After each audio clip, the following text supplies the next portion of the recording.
बिस्मिल्लाहिर्रहमानिर्रहीम अस्सलाम वालेकुम नाजरीन। सदीक जान साहब हमारे साथ मौजूद हैं। सदीक जान साहब, बहुत शुक्रिया कीमती सर। वक्त के लिए।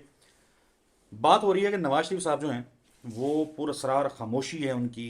फिर वो कभी कभी कहते हैं, खुद भी शेर पढ़ते हैं और वो कहते हैं कि मैं बड़ा गुस्से से भरा बैठा हूँ। और कुछ लोग कहते हैं कि नहीं, मामला जो है वो कुछ और है। तो ये जो कुछ और वाला मामला है, ये मामला क्या है? एक तो ज़ाहिर है इस हवाले से मैंने जानना है। और फिर अमेरिका से ट्वीट्स का जो सिलसिला शुरू हुआ है, तो हमने देखा कल रात तक तीन, फिर चार, फिर पांचवा एक शख्स, अहम अहदेदार, उसकी जानब से भी ट्वीट आ गया और उसको लेकर के पाकिस्तान में बड़ी हलचल है। उस पर भी बात करेंगे। नवाज शरीफ साहब से हम आगाज़ कर लेते हैं। तो ये पुरस्कार खामोशी है या गुस्से से भरे हुए हैं मियाँ साहब और बस देख रहे हैं कि चीज़ें किस तरफ चलती हैं, फिर ज़ुबान खोलेंगे किसी वक्त, या कोई मामला और है? देखें, बात यह है कि वो मियाँ साहब के बारे में इरफान सदीकी साहब ने एक बार कहा कि मियाँ साहब ना प्रेशर कुकर हैं। जैसे प्रेशर कुकर में आप वो ऊपर से सीटी बजती रहती है ना, और प्रेशर निकलता रहता है। तो उन्होंने कहा मियाँ साहब भी प्रेशर रिलीज़ करते रहते हैं। अब वो कहाँ करते हैं, कैसे करते हैं, वो तो हमारे सामने नहीं है। लेकिन एक चीज़ है जिस पे हमारे दोस्त असदुल्ला खान साहब एक बहुत बड़ी खबर दे चुके हैं पहले, कि हुआ क्या है मियाँ साहब के साथ। मियाँ साहब के साथ हुआ यह है कि मियाँ साहब ना कुछ जगहों पे मियाँ साहब ने बात की, गुफ्तगू की। मियाँ साहब ने गुफ्तगू की तो मियाँ साहब ने वही रंडी रोना जो पुराना रोते हैं, मुझे क्यों निकाला, और मुझे ना निकाला होता तो ये हो जाता, ये हो जाता, ये हो जाता। और फिर वही बात कि मुझे सच्चा प्यार नहीं मिला। जिस तरह से वो कहते हैं ना कि 12 बच्चे थे और 12 बच्चों के बाद भी वो खातून कह रही थी कि मुझे सच्चा प्यार नहीं मिला अपने खामिन से। तो मियाँ साहब इस तरह की बात करते थे कि मुझे सच्चा प्यार नहीं मिला। तो मियाँ साहब ने जब 2-3 बार ये बात की, और कुछ मियाँ साहब ने ऐसी बातें की अपनी ही हुकूमत के हवाले से, कि उसमें नैरेटिव ये बनने लग गया कि अगर मियाँ साहब ही अपनी हुकूमत के बारे में बात कर रहे हैं तो ये कितनी बुरी हुकूमत होगी। फिर शहबाज शरीफ साहब को कहीं बुलाया गया, हालांकि जिन्होंने बुलाया था वो खुद भी, उनका चक्कर लगता रहता है प्राइम मिनिस्टर हाउस में, प्राइम मिनिस्टर ऑफिस में। वहाँ भी बात हो सकती थी, लेकिन उन्होंने ज़रूरी समझा कि ये बात इस तरह की है कि ज़रा सियासी औकात बताई जाए। शहबाज शरीफ साहब को बुलाया गया और बुला के और शहबाज शरीफ साहब को वहाँ पे इंतज़ार कराया गया कई घंटे। और कई घंटे इंतज़ार करवाने के बाद शहबाज शरीफ साहब से मुलाकात की गई, और वो बहुत बुरे नोट के ऊपर वो मुलाकात हुई, जो ज़रा बता रहे हैं, जिसकी कुछ तफसीलात असदुल्ला खान साहब दे चुके हैं। उसमें शहबाज शरीफ साहब को कहा गया कि आप अपने भाई से कितनी बार मिलते हैं। उन्होंने कहा जी मुलाकात होती रहती है हर हफ्ते। तो कभी कोई उन्हें अक्ल मत भी दी है कोई कि मतलब क्या अक्ल वाली बातें क्या होती हैं, उम्र के इस हिस्से में पहुंच गए और अभी तक उनको मतलब इतनी सेंस नहीं है कि क्या बात करनी क्या नहीं करनी। तो शहबाज शरीफ बार एक बार शॉक कि यार ये क्या बात हो रही है। उन्होंने कहा क्या हर वक्त रंडी रोना मुझे क्यों निकाला, मुझे ना निकाला होता तो ये हो जाता, ये हो जाता, ये हो जाता, और मेरे साथ बड़ी ज़्यादती की, और फलाना ढींगना ये वो। उन्होंने कहा एक इंस्टीट्यूशनल मेमोरी होती है, ठीक है। आप अभी भी बाज नहीं आ रहे, आपके बारे में ये परसेप्शन है कि आप अभी भी बैठ के हर जगह बातें करते हैं। बस कर दें ना। आपको ये तो याद है कि आपको कैसे निकाला गया था, तो आपको ये याद नहीं है कि आपको लाया कैसे गया 8 फरवरी को। शहबाज शरीफ साहब को कहा गया कि क्या मियाँ साहब को नहीं पता कि वो यास्मीन राशिद से हारे हुए थे? क्या मियाँ साहब को नहीं पता कि पूरे खानदान में से कोई भी अपनी सीट नहीं जीता था? गो कि शहबाज शरीफ साहब का दिल रखा गया वहां पे कि आप तो जीत के आए हैं, आप एक सीट जीते हुए हैं, आप एक सीट जीत के आए हैं, जेन्युइनली जीत गए हैं। बाकी आपकी फैमिली में से कौन जीता है? क्या मरीम नवाज जीती हैं? ये सारा कुछ जो किया गया है, क्या कीमत नहीं अदा कर रहे हैं हम इस सारे की वजह से, जो कुछ आ, आपको लाने के लिए किया गया। तो जाके समझाएं उन्हें और मुंह बंद कराएं, उनका जबान बंद करवाएं उनकी। कोई आप मुलाकातें नहीं होंगी मीडिया के साथ और सियासतदानों के साथ, और ये वो ये सारी कोई बंद करें ये सारा कुछ। ये क्या बात है? अगर ऑन नहीं कर सकते हुकूमत को तो डिसऑन तो ना करें। बहुत सख्त सरजनिश हुई शहबाज शरीफ साहब की, और ये पैगामात भेजे गए। उसके ऊपर फिर बताया जाता है कि शहबाज शरीफ साहब ने जाके और फिर पहले भतीजी से मीटिंग की और कहा कि दोनों रुल जाएंगे, क्योंकि मेरी भी आखिरी बारी है, तुम्हारी भी आखिरी बारी है। मेरी तो चले, मैं पहले भी दो चार बार सीएम रहा हूँ, दूसरी बार पीएम हूँ, चलो मैं दुनिया देख लिया है ठीक है क्या हिसाब किताब होता है। तुम्हारी तो पहली बारी है और वैसे है भी आखिरी बारी, तो जिस पहली बार को तो जितना लंबा किया जा सकता है किया जाए।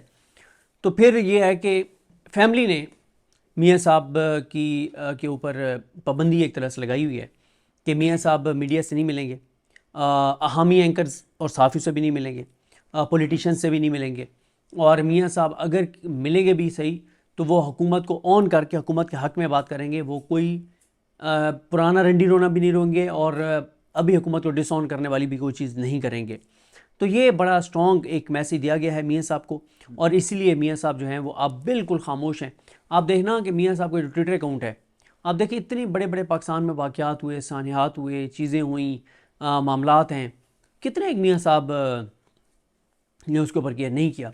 फिर मियाँ साहब को एक मामले में अप्रोच किया, एक नून लीग के बहुत सीनियर बंदे हैं, बहुत सीनियर बंदे हैं, उन्होंने मियाँ साहब को अप्रोच किया कि किसी मामले में, तो मियाँ साहब ने कहा मेरा इस पर कोई पॉइंट ऑफ व्यू नहीं है, जो तुम्हारा दिल आता है तुम कर लो। मियाँ साहब को ये भी कहा गया कि ये जो बंदे जिनका आपने तस्करा किया है, ये उड़ती उड़ती खबर हम तक भी आई थी, तो गालबन ये लाहौर से हैं। बस यहाँ तक रखें, ठीक। लाहौर से हैं, और उन्होंने मियाँ साहब को, तो मियाँ साहब ने कहा जी मेरी नहीं मान रहे। नहीं, उन्होंने कहा मेरा कोई तल्लुक मेरा नहीं दिल ही नहीं है, करता। जो आप, ठीक है। हाँ सारा वो सारी चीज़ें। तो मियाँ साहब ना मियाँ साहब ना आ, हाँ बड़े फैसले सारे मियाँ साहब बैठ के कर रहे हैं, हम्म। ठीक है, छोटे मोटे फैसले बाकी उन्होंने इदारों पे छोड़ दिए हैं। ये उसी तरह से है कि एक बंदा, उसकी शादी की 10वीं 12वीं एनिवर्सरी थी, तो उसने कहा यार मेरी ज़िंदगी तो बड़ी खुशहाल है, कभी बेगम ने कोई टेंशन नहीं दी, कभी कोई लड़ाई नहीं हुई। बाकी दोस्त बैठते, उन्होंने कहा ये तो नहीं हो सकता कि यार कभी भी लड़ाई ना हो, यो मतलब कभी ना हो सकता, कभी हुई नहीं है ना, क्योंकि हमने शादी के पहले दिन ही तय कर लिया था कि छोटे मोटे जो हैं वो फैसले मेरी बेगम करेगी और बड़े फैसले मैं करूँगा। उन्होंने कहा यार ये कैसी, कौन सी ऐसी बेगम तुम्हें मिल गई है जिसने ये बात मान ली है। उन्होंने कहा मसलन क्या फ़ैसले हैं जो आपकी बेगम करती है और क्या आप करते हैं। उसने कहा ये छोटे मोटे जो फ़ैसले हैं कि घर कहाँ लेना है, घर कैसे सेट करना है, घर में पकना क्या है, बच्चों को किस स्कूल में भेजना है, कौन घर आएगा कौन नहीं आएगा, किसकी शादी में हम जाएंगे किसकी शादी में नहीं आएंगे, मैं कब घर से निकलूँगा कब नहीं निकलूँगा, कब दोस्तों के पास जाऊँगा कब नहीं जाऊँगा, ठीक है, रात कितने बजे तक बर्तन बर्तन जो है वो किचन में धोए जा सकते हैं, और ये सबसे बड़ा मसला है। जो है ना कितने बजे तक ड्राइंग रूम में बैठे हुए दोस्तों के लिए चाय बन सकती है, और ये उन्होंने कहा ये सारे छोटे मोटे फैसले जो हैं ये मेरी बेगम करती है। मैं, मेरी जो तनख्वाह आ रही है, मेरे जो पैसे आ रहे हैं वो उसको दे के उसने कितने मुझे देने हैं, क्या करना है, कहाँ लगाने हैं, मैंने अपनी फैमिली को कितने देने हैं, ये सारे छोटे मोटे फैसले जो है मेरी बेगम करती वो मेरी बेगम करती है। उनके फिर आप क्या करते हैं, उसने कहा ये जितने बड़े फैसले हैं कि चाइना और अमेरिका के दरमियान चीज़ें कैसे बेहतर हो सकती हैं, ईरान और इसराइल के दरमियान क्या चीज़ें बेहतर हो सकती हैं, अब ये इसराइल और ईरान के दरमियान को मामलात बिगड़ तो नहीं जाएंगे, अफ़गानिस्तान और अमेरिका के दरमियान क्या होना चाहिए, क्या हो सकता है, ये उन्होंने कहा ये सारे फैसले मैं करता हूँ, छोटे मोटे फैसले जो है वो बेगम करती। बेगम करती है। तो जितने छोटे मोटे फैसले हैं वो इदारे करते हैं। मसलन नून लीग के आप किस किस को वज़ीर बनाना है, नून लीग का कौन सा बंदा कहाँ लगाना है, नून लीग के किस बंदे को कितने फ़ंड मिलने हैं, कौन से महकमे में नून लीग के कितने बंदे भर्ती रखने हैं नहीं रखने, ये सारे छोटे मोटे फैसले कोई और करता है। बड़े फैसले मियाँ सब करते हैं कि आज नाश्ता जो है वो कहाँ से आना है, दोपहर के खाने में क्या खाना है, रात के खाने में क्या खाना है, आज मटन होगा देसी मुर्गी होगी क्या होगा, मतलब ये सारे बड़े फैसले जो हैं मौजूदा वो मियाँ सब करते हैं, मौजूदा जो सिनेरियो और है, इसीलिए बड़े आइडियल मियाँ साहब के तल्लुकात। मौजूदा सिनेरियो में ज़ाहिर है एक तरफ तो नवाज शरीफ साहब की खामोशी है, लेकिन दूसरी तरफ गुज़िश्ता रोज़ इरफान सिद्दीकी साहब जो हैं उन्होंने कॉलम लिखा और उसमें मुज़ाकरात को लेकर के उन्होंने दो बातें की, उसमें दो माजी के वाक़यात जो हैं उसके ऊपर उन्होंने रोशनी डाली। और एक तो उन्होंने कहा कि जब हुकूमत मियाँ साहब मान गए थे, उन्होंने कहा था कि जी असम्बली जो है वो डिज़ोल्व हो जाएगी और सितंबर जो है उसमें इलेक्शन वगैरह करवा या इकट्ठे इलेक्शन हो जाएंगे। बिल्कुल। लेकिन इमरान खान साहब ने ज़िद की।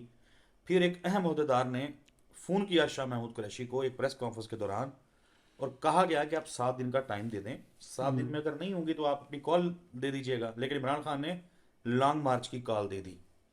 तो मुज़ाकरात करने के बाद इमरान खान मुकर गए। फिर वो कहते हैं कि पंजाब का इलेक्शन फैसला हो गया कि 14 मई को इंतखाबात करवाएं। फिर ऑफर मुज़ाकरात हुए, पहले आज़म नज़ीर तारड़ साहब के घर पे, फिर अली ज़फ़र साहब के घर पे, और फाइनल हो गई चीज़ें कि असद उमर साहब थे, शाह महमूद कुरैशी साहब थे और गालिबन असद कैसर साहब थे। चीज़ें फाइनल हो गई कि मुल्क भर में तमाम सूबों में वफाक में इंतखाबात इकट्ठे करवाए जाएंगे। लेकिन जब मामला इमरान खान के पास गया तो उन्होंने कहा नहीं, पंजाब वाली बात पे हम नहीं मानेंगे। तो नवाज शरीफ साहब जो हैं वो फिर बैकआउट ज़ाहिर है उन्होंने भी किया और उन्होंने कहा इमरान खान से तो बात करने का फ़ायदा नहीं है, मज़ाकरात करते हैं चीज़ें तय कर लेते हैं लेकिन फिर उसकी कोई गारंटी नहीं है कि वो मानेंगे या नहीं मानेंगे। नुसरत जवेद साहब ज़ाहिर है वो चीज़ों को जिस तरीके से देखते हैं, उन्होंने कहा कि ये कॉलम जो इरफान सिद्दीकी साहब ने लिखा है दरअसल ये नवाज शरीफ साहब की आवाज़ है। तो नवाज शरीफ साहब की आवाज़ उधर भी अगर इरफान सिद्दीकी साहब के ज़रिए आ रही है, और मौजूदा सिनेरियो को ज़रा इसमें रिलेट करके आप बात करें कि मुज़ाकरात की बात फिर से चल निकली है। राना सनाउल्लाह साहब कह रहे हैं कि अच्छी अच्छी बात है, स्पीकर के पास जाएं, प्लस लंबी होगी गुफ्तगू। शेर अफजल मरवत साहब की तारीफ हुई है नून लीग के गेम से, और शेर अफजल मरवत साहब की गुफ्तगू हम कल परसों बैठ के इकट्ठे सुन रहे थे, दो तीन मुख्तलिफ प्रोग्राम्स में हमने जो उन्होंने इमरान खान के खिलाफ बातें की हैं उसमें। तो ये क्या सारा मामला है, क्या किस डगर पे जाते हुए आपको लगते हैं ये जो मुज़ाकरात की बातें हैं? देखें, बात यह है कि जो नुसरत जवेद साहब ने दुरुस्त कहा कि इरफान सिद्दीकी साहब मियाँ नवाज शरीफ साहब की ज़बान बोलते हैं, लेकिन वो मियाँ साहब की ज़बान बोलते हैं एंटी इमरान खान जहाँ पे बात करनी हो, ठीक है, बाकी चीज़ों पे बात नहीं करेंगे वो। मियाँ साहब देखें, मियाँ साहब ये दबाव तो है ना कि भाई आप 17 सीटर पार्टी हैं, आपकी बेटी एमपीए हार गई, हमने उसको वज़ीर आला पंजाब लगा दिया, आपका भाई हार गया, उसको प्राइम मिनिस्टर लगा दिया, आपको हमने जितवाया, ठीक है, आपके भतीजे को हमने जितवाया अली हमज़ा से, तो इतना तो करो ना कि यार जो हमारा एक नैरेटिव है इमरान खान के खिलाफ उस पर तो बात करो। अब मियाँ साहब का ये है कि वो मियाँ साहब उस पर भी डायरेक्ट कम बात करते हैं। उसमें मियाँ साहब का ये होता है कि मियाँ साहब जो है वो ये करते हैं कि मियाँ साहब इरफान सिद्दीकी साहब के ज़रिए जो है वो फिर बात जो है वो कर देते हैं मियाँ साहब इरफान सिद्दीकी साहब के ज़रिए। और इरफान सिद्दीकी साहब के ज़रिए मियाँ साहब इसलिए बात कर देते हैं कि उधर से भी बात पूरी हो जाए, जो हुक्म आता है वो एंटी इमरान खान बात कर देंगे इरफान सिद्दीकी साहब के जरिए। लेकिन हम तो सवाल कर रहे हैं कि यार मिसाल के तौर पे यार कुरम का इशू है, उस पर कोई बात करें, कोई आगे आए, कोई और मुल्क के अंदर इतने क्राइसिस हैं, मामलात हैं, उसके ऊपर बात करें। एंटी इमरान खान बात तो ये सब खुद भी कर लेते हैं और अपने बंदों के जरिए भी कराते हैं, और उनकी पूरी हुकूमत जो उनको दी हुई कर रही है बात। हम तो उन इशूज़ पे बात कर रहे हैं जो जिस तरह से अब वो कहते हैं खुर्रम दस्तगीर साहब के 1 साल हो गए मियाँ साहब से मुलाकात ही नहीं हुई, ठीक है। हम तो ये बात कर रहे हैं कि क्या ये मियाँ साहब का फैसला है कि ये बंदे जो हैं वो इनको वजारत दी जाए। मुझे एक बात बताएं, अभी एक खबर चलवाई गई कि मियाँ नवाज शरीफ जनाब अपने बंदे लगवा रहा है वजीर, उसने कहा अब ऐसी की तैसी जनाब मेरे बंदे इधर आएंगे वो, और मियाँ साहब ने कहा एक खबर कितने चलवाई है, गालां कटियां उन्होंने कि तुम ये खबर चलवा रहे हो कि मैं लगवा रहा हूँ 9 वजीर, ये तो 75 बंदे मेरे दरवाजे पे आके बैठ जाएंगे कि मियाँ साहब यार हम डिजर्व करते हैं, हम ये वो सारा कुछ। तो वो मियाँ साहब कहना ही चाहते हैं कि यार क्लैरिटी होनी चाहिए कि कितों बंदे लगने ने, ताकि मुझे कोई अप्रोच ना करे, मुझे को तंग ना करे। अच्छा, वैसे मैं कभी कभी सोचता हूँ इस चीज़ पे चेक करना चाहिए, जैसे हम मीडिया से हमारा ताल्लुक़ है और हमारा तो बड़ा मुख्तसर चंद सालों का ताल्लुक़ है मीडिया के साथ, या ये जो हम यूट्यूब कर रहे हैं। अब आप बताएं कि अगर हमने यूट्यूब ना करना हो, हम पे पाबंदी लग जाए, या हमारे पास मोबाइल ना हो और हम ये चीज़ें ना देख रहे हो, तो 24 घंटे एक तो पता चलता है कि कितने और क्या और करेंगे, 24 घंटे कैसे गुजारेंगे, और वो भी मुसलसल। मियाँ साहब आजकल करते क्या होंगे वैसे सारा दिन बैठ के, मतलब कोई लाले फ़हीम की तरह तामुल फिल्में देखते हैं, कोई मतलब अर्तुगरुल शुरू किया हुआ है, उस्मान देख रहे हैं, बिस्मिल ड्रामा देख रहे हैं, या क्या मतलब मियाँ साहब करते क्या होंगे आजकल? मतलब ये भी एक ज़रा किसी को चेक करना चाहिए, क्योंकि एक तो स्टोरी आरिफ मलिक जो रिपोर्टर हैं उन्होंने दी थी कि वो ट्रैक्टर ट्राली ख़राब हो गई है, ट्रैक्टर ख़राब हो गया है, तो मियाँ साहब ने उस पर कमीशन बना दिया है, और मियाँ साहब ने कमीशन बना दिया है कि ये ट्रैक्टर तो अभी हमने ठीक करवाया था पैसे दे के, तो ये ट्रैक्टर दोबारा इसके ऊपर कैसे ख़राब हो गया और इसके ऊपर पैसे मांगे जा रहे हैं।